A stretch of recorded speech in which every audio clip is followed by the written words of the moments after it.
Assalamualaikum mga patayan. Andito kami ngayon sa probinsya. So, pumunta kami dito sa province kasi may emergency. Pero meron kami pinuntahan mga relatives.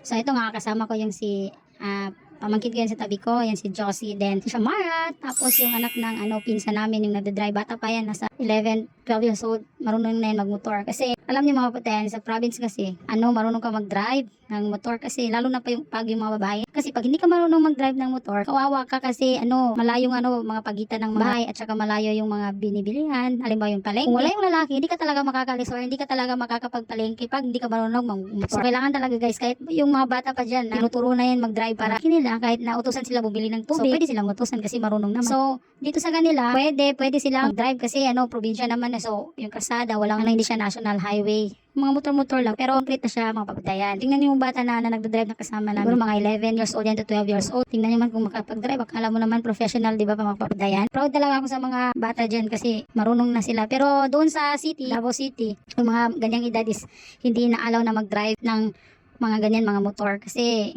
bawal kasi maraming mga sasakyan.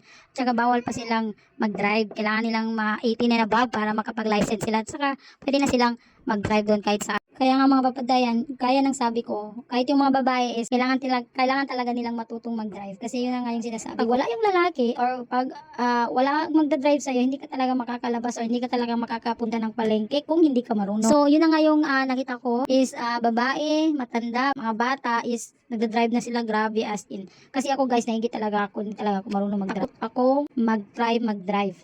Takot talaga as in. Pero willing naman ako, pero parang takot lang talaga ako.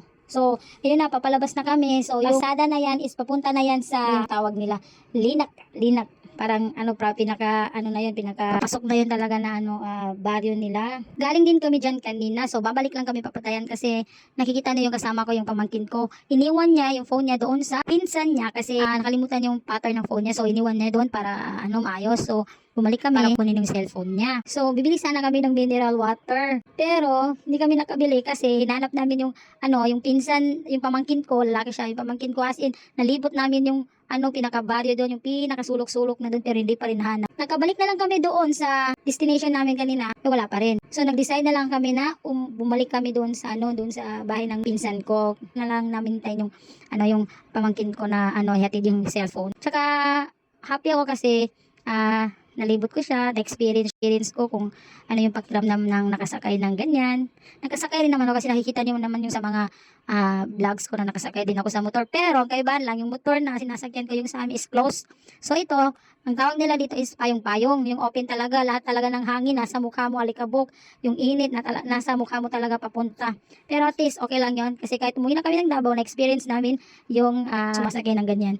Na mainit, alikabok, yan, mahangin, sobra, worth it naman. So, kaya kami pumunta pala dito is, yung tita ko is sumakabilang buhay. So, 7 days na niya. So, kailangan yung family magtipon-tipon, kakain, magkukumustahan, parang ganon. Pagkatapos nun is, uwi na kami. Uwi na sa kanya-kanyang lugar. Kaya nga minsan nakakalungkot din na nakikita lang yung mga pamilya pag merong mga ganitong mga pangyayari o okasyon, yung mga ganyan, yung may mawawala pa bago nakikita yung buong angkan, di ba?